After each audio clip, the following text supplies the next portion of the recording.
Good afternoon, everyone. Welcome to the Malacanang Press Briefing room, and welcome to this special press briefing. I am Assistant Secretary Kris Ablan, and I'm filling in for Secretary Martin Andanar. Let me read his speech. We are gathered today for a national program on self-reliance and active citizenship. Representative participants from different communities will convene to formulate the manner by which basic services can be delivered to the sectors that need them the most. Ang biyaya ng pagbabago, or the blessing of change, is the essence of the government's intent to lift and improve the quality of life of every Filipino. It resonates the totality of what has been termed as the whole of governance, a description of how a comprehensive package of needs can be supplied through the reciprocity wherein the government gives what is due to the people who will receive them with the responsibility to better their lives on their own. This simply means that the government gives what it is expected to give, and the people receive what they are expected to be responsible for. From December 1st to the 9th, selected participants will gather and converge from Ifugao, Nueva Vizcaya to Pangasinan, from Marilao, Bulacan to Parañaque, from Bacoor to Batangas, from Lucena to Marinduque, from Naga to Tacloban and Ormoc, from Cebu to Cagayan de Oro, to Bicudnon all the way to Davao.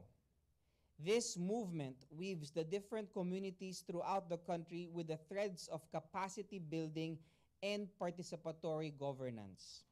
The baseline of poverty would be elevated by the pyramidal ladder of progress. No sector would be left untended. The blessing of change indeed would be in everyone's breath. Our Operations and Communications Office would manage the network of information dissemination through our various media facilities in print, radio, television, and the internet. The magnitude of our coverage should be heard, seen, read, and felt by all ages, genders, beliefs, and affiliations. Our work has no place for political dissent or opposition because the blessing of change, ang biyaya ng pagbabago, as expressed by our President Rodrigo Roa Duterte, is God, country, and people. Thank you and fare forward.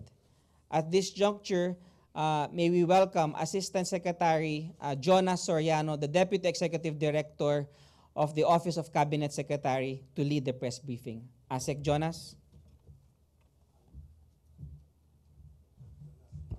Let me read to you the statement of Cabinet Secretary Juno Vasco. Good afternoon, everyone. Today, 17 months after the inauguration of the President, the Office of the Cabinet Secretary, in partnership with several agencies, offices of the government, will launch the Biyaya ng Pagbabago or Blessings of Change on December 9, 2017 at Freedom Park, Davao City.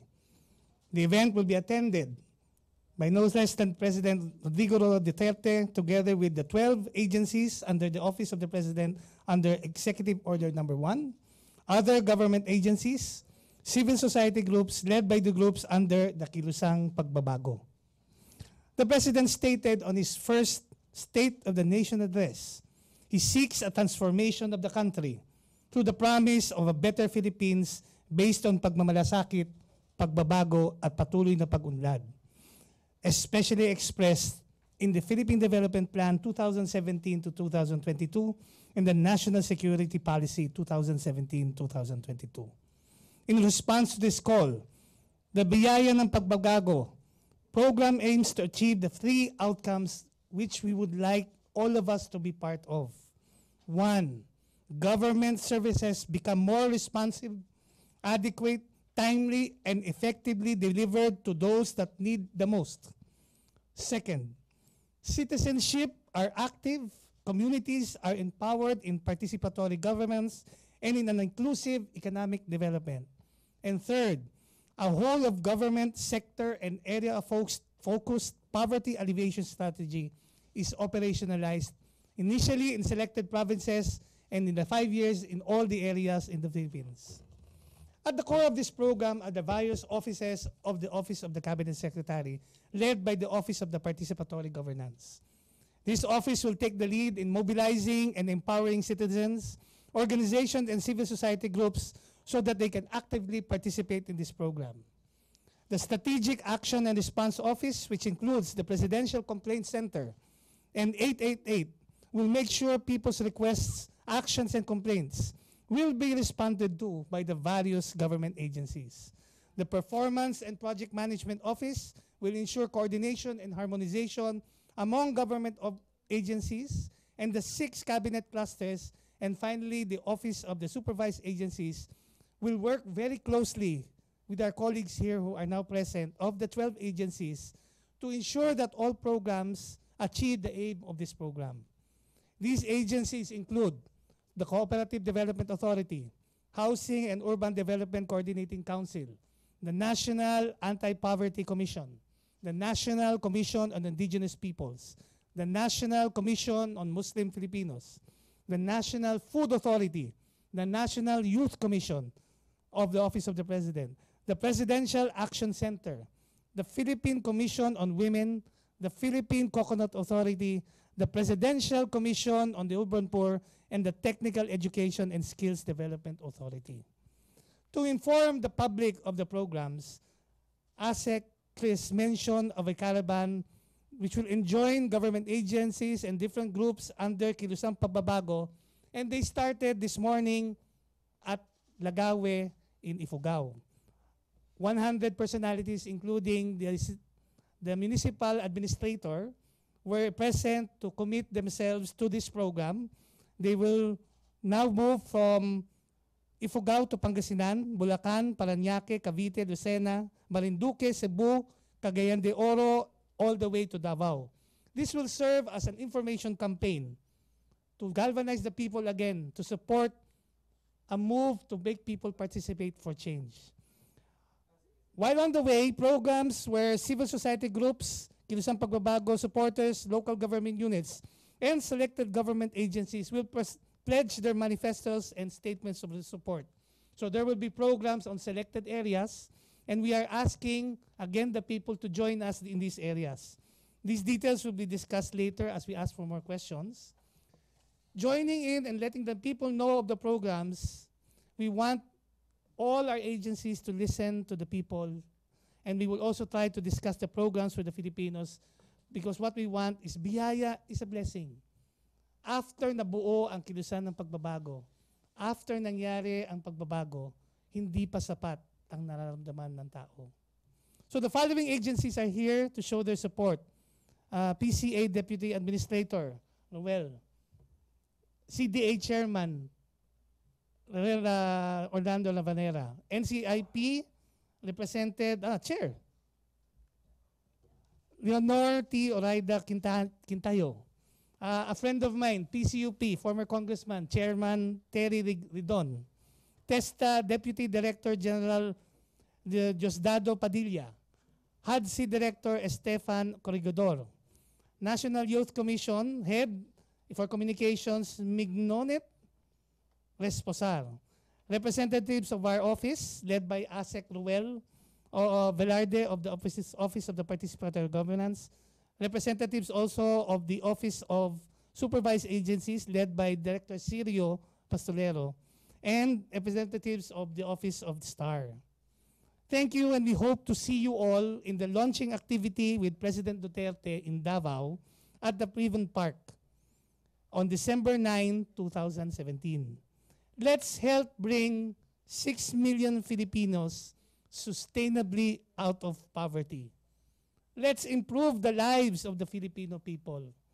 Kunin na natin ang biyaya. Kunin na natin ang biyaya ng pagbabago. Mabuhay tayong lahat. Thank you very much.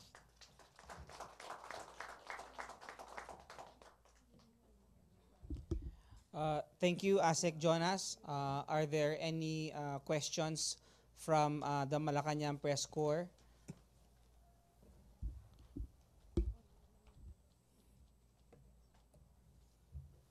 No questions so far.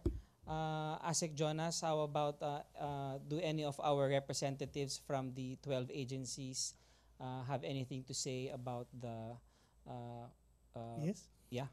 Can we ask some of them, sir?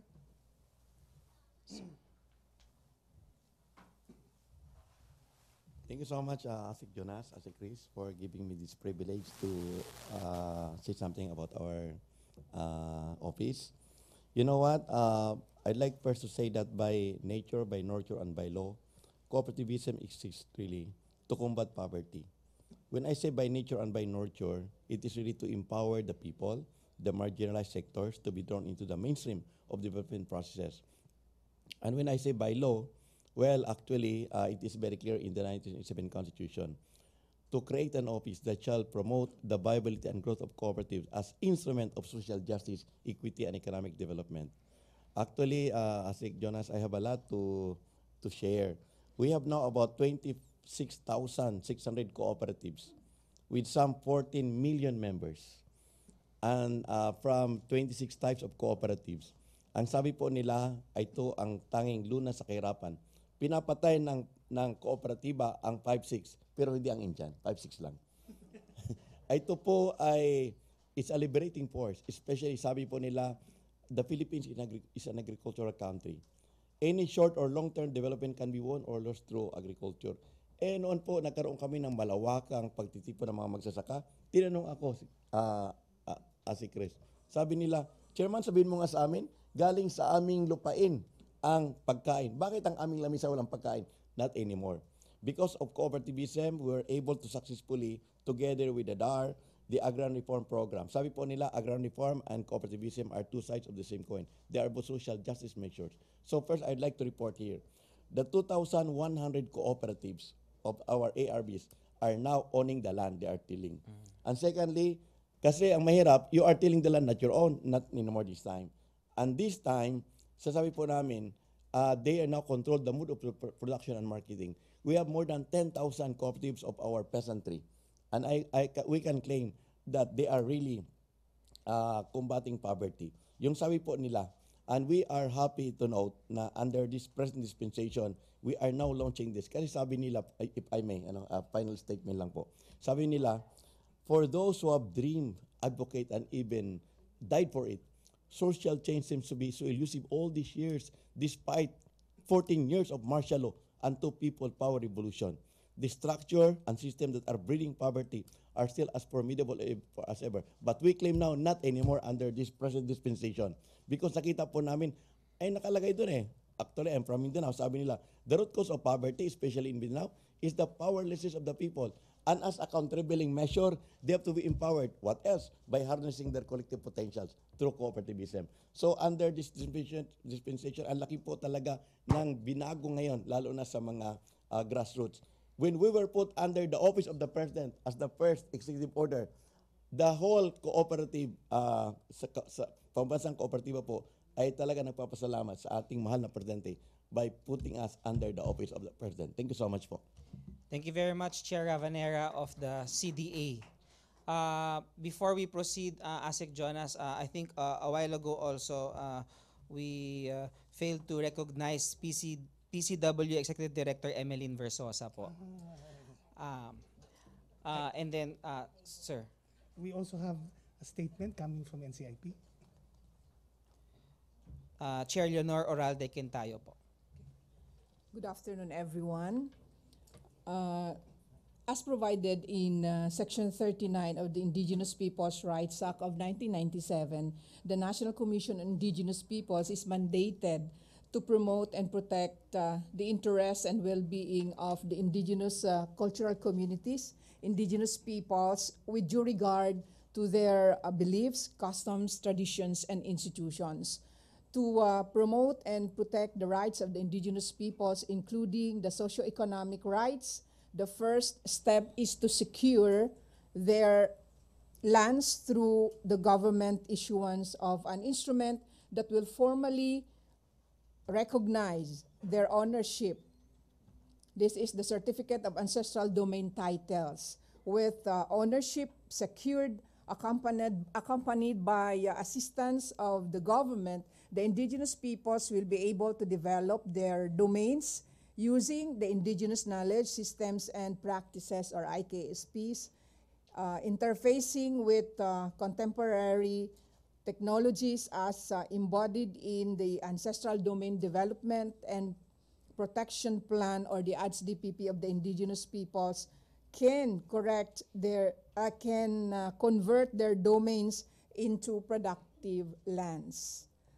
Anchored on the results of consultations with representatives of the indigenous cultural communities, civil society groups, other stakeholders, and personnel of the Commission, the NCIP has come up with 6 strategic directions for the period 2016-2022, primarily geared at promoting peace and reducing the incidence of poverty among the indigenous peoples, with the president, in line with the president's economic agenda.